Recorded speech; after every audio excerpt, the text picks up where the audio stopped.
صحابہ کے گشت کا موضوع ملاقاتیں کرنا نہیں تھا، جو ہمارے تبلیغ میں اس زمانے میں ساری دنیا میں ایک مزاج اور معمول یہ بن کے رہ گیا کہ بھئی ملاقاتوں کے لیے گشت کر لو، ملاقاتوں کے لیے گشت کر لو، کسی بھی ملک میں کہیں بھی ہو تم ملاقات کے لیے گشت کر لو۔ یوں پوچھ لے گا کہ آج مجھ سے میرے ذمہ کس سے ملاقات کرنا طے ہوا مشورے میں، وہ اس سے محض ملاقات کے ارادے سے چلا جائے گا۔ حالانکہ ہمیں صحابہ کے گشت میں جو سب سے بنیادی چیز ملی وہ گشت کے ذریعے، وہ گشت کو ذریعہ سمجھتے تھے ایک مسلمان کو اس کے ماحول سے نکال کر علم اور ایمان کے اجتماعی ماحول میں لانے کے لیے۔ یہ گشت کے لیے نکلنے والوں کا ارادہ یہ ہوتا تھا، گشت کے لیے نکلنے والوں کا، میری بات توجہ سننا بھائی، گشت کرنے والوں کا ارادہ یہ ہوتا تھا کہ اسے اس کے ماحول سے نکال کر اپنے ماحول میں لاویں۔ سب سے بڑا مقصد دعوت کے ذریعے اپنے یقینوں کا بدلنا، اس یقین کے بدلنے کا جو اصل تعلق تھا وہ مسجد میں ایمان کے حلقوں میں جڑنے سے یقین کے بدلنے کا تعلق تھا۔ میں ایک بہت اہم بات عرض کر رہا، یہ مت سمجھو کہ تبلیغ میں گشت برائے ملاقات ہے، بلکہ تبلیغ میں گشت صحابہ کا اس کا مقصد ہوتا تھا کہ اس کو کسی طرح اپنے ساتھ لے کر آئیں، اپنے ساتھ لے کر آئیں اجتماعی ماحول میں، اپنے ساتھ لے کر آئیں اجتماعی ماحول میں، دعوت دے کر عمل کے ماحول میں لانا، یہ گشت کا موضوع تھا۔ دعوت دے کر عمل کے ماحول میں لانا یہ گشت کا موضوع تھا، اور ایمان کے حلقوں میں جمع کر کے اپنے ایمان میں کمال پیدا کرنا یہ گشت کا مقصد تھا۔ تمہیں میں بہت ضروری بات عرض کر رہا ہوں، یہ گشت کا مقصد۔ آپ گشت کس لیے کر رہے ہیں؟ آپ گشت کس لیے کر رہے ہیں؟ کبھی ہم کام کرنے والے کسی بھی ملک میں رہنے والے ہوں، ہم ذرا غور کریں ہم گشت کیوں کر رہے ہیں؟ ہمارے گشت کا صحابہ کے گشت کے مقصد سے، ہمارے گشت کا صحابہ کے گشت کے مقصد کے ساتھ کتنی مشابہت ہے؟ ہمارے گشت کرنے کا صحابہ کے گشت کے مقصد کے ساتھ کتنی مشابہت ہے؟ ایسا تو نہیں کہ صحابہ گشت کرتے ہوں کسی اور مقصد کے لیے، ہم گشت کرتے ہوں کسی اور مقصد کے لیے۔ ہر گشت کرنے والا کسی ملک میں کر رہا ہو وہ یوں سوچے کہ میں صحابہ کی نقل اتار رہا ہوں، صحابہ کی مشابہت میں گشت کر رہا ہوں، ان کے گشت کا کیا مقصد تھا؟ خوب غور کرو صحابہ کی سیرت پر، خوب غور کرو صحابہ کی سیرت پر کہ ان کے گشت کا کیا موضوع تھا، اور کیوں گشت کرتے تھے صحابہ پر۔ چنانچہ آپ اگر غور کریں، حیات الصحابہ کو پڑھیں کام کو سمجھنے کے اعتبار سے، تو سب سے بنیادی چیز آپ کو یہ ملے گی کہ صحابہ سے ملاقاتیں کرتے تھے انہیں مسجد میں ایمان کی مجلسوں میں جوڑنے کے لیے،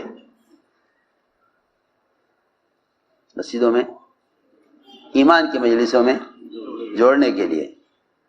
یوں نہیں کہ آپ کو کچھ دین کے بارے میں معلومات ہیں، آپ نے ملاقات کر کے کان میں بات ڈال دی۔ مولانا صاحب فرماتے تھے کان میں بات ڈالنا تبلیغ نہیں ہے، دلوں میں اتارنا تبلیغ ہے، دلوں میں اتارنا تبلیغ ہے۔ چنانچہ دعوت کا سب سے بنیادی مقصد اپنے یقینوں کو بدلنا اور ایمان میں اتنا کمال پیدا کرنا کم سے کم کہ جس سے اللہ کے اوامر پورے ہوں اور یہ ایمان ہمیں حرام سے روک دے، کم سے کم اتنا ایمان، اس سطح پر ایمان کا لانا، وہ اس کا طریقہ یہ تھا کہ ایک دوسرے کو دعوت دے کر کہتے تھے کہ آؤ ہمارے ساتھ اپنے رب پر ایمان لے آویں۔ یہ صحابہ کی گشت کا موضوع تھا۔ عبداللہ بن رواحہ ایک سے ملاقات کرتے اور کہتے کہ تھوڑی دیر کے لیے ہمارے ساتھ آ جاؤ، اپنے رب پر ایمان لے آویں۔ معاذ بن جبل سید العلماء ہیں، وہ ملاقاتیں کر کے کہتے کہ آؤ بیٹھو ہمارے ساتھ اپنے رب پر ایمان لائیں۔ معاذ بن جبل رضی اللہ عنہ کے اس عمل سے ہی امام بخاری رحمۃ اللہ علیہ نے یہ بات ثابت کی ہے کہ مسجدوں میں ایمان کے حلقے یہ ایمان کے بڑھنے کا سبب ہیں۔ سب سے پہلی بات تو یہ ہے کہ ہر مسلمان کو خود اس بات کا دل میں داعیہ پیدا ہو کہ میں اپنے ایمان میں کمال پیدا کروں، اس لیے کہ وہ منافق کا ہی قلب ہے، وہ منافق کا ہی دل ہے جو ایمان سے مستغنی ہوگا،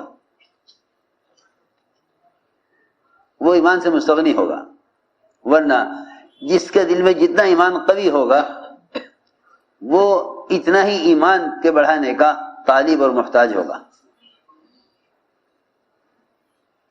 وہ ایمان کو بڑھانے کا اتنا ہی طالب اور محتاج ہوگا جتنا اس کے دل میں ایمان ہوگا۔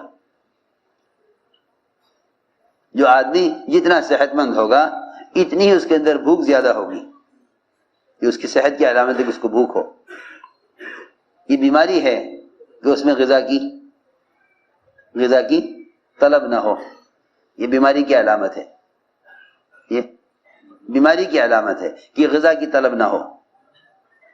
یہ صحت کی علامت ہے کہ اسے غذا کی طلب ہو۔ بالکل یہی منافقین کے دلوں کی بیماری یہ تھی کہ وہ ایمان کے حلقوں پر جڑنے اور ایمان پر جمع کرنے کا کام نہیں کرتے تھے، بلکہ وہ دعویٰ کرتے تھے ایمان والوں کے سامنے آ کر کہ ہم ایمان والے ہیں، اور جب اپنے ماحول میں ہوتے تو یوں کہتے تھے کفار سے کہ ہم تمہارے ساتھ ہیں، ہم تمہارے ساتھ ہیں۔ میں عرض کر رہا تھا کہ سب سے بنیادی بات یہ ہے کہ ہمیں ایمان کے سیکھنے کی اور ایمان کے بڑھانے کی طلب ہو۔ تو میرے دوستوں، سب سے بنیادی بات یہ ہے کہ حضور اکرم صلی اللہ علیہ وسلم نے ایمان کے سیکھنے کے لیے اور ایمان میں کمال پیدا کرنے کے لیے صحابہ کو مسجد سے جوڑا تھا۔ یہ سب سے پہلا مقصد ہے دعوت کے ذریعے یقین کے بدلنے کا، یقین کے بڑھنے کا، کہ ایک ایک کو دعوت دے کر ایمان سیکھنے کے عنوان پر مسجد کے ماحول میں لے کر آؤ، ایک ایک کو دعوت دے کر ایمان سیکھنے کے عنوان پر مسجد کے ماحول میں لے کر آؤ۔ اصل گشت کا موضوع یہ تھا، اصل گشت کا موضوع یہ تھا کہ اس ماحول میں آ کر دل بدلیں گے، کیونکہ حضور اکرم صلی اللہ علیہ وسلم کا معمول تھا کہ آپ نئے آنے والوں کو عمل کے ماحول میں رکھتے تھے، نئے آنے والوں کو عمل کے ماحول میں رکھتے تھے۔ یہاں ایمان کے مجلسوں میں غیب کے تذکرے ہوں، فرماتے تھے ہم گشت کے ذریعے لوگوں کو ان کی مادی شکلوں سے نکالتے ہیں تاکہ پھر مسجد میں ایمان کے حلقوں سے مادی شکلوں کا یقین دلوں سے نکلے، مادی شکلوں کا یقین دلوں سے نکلے۔ پہلے دعوت دے کر انہیں مادی شکلوں سے نکالو۔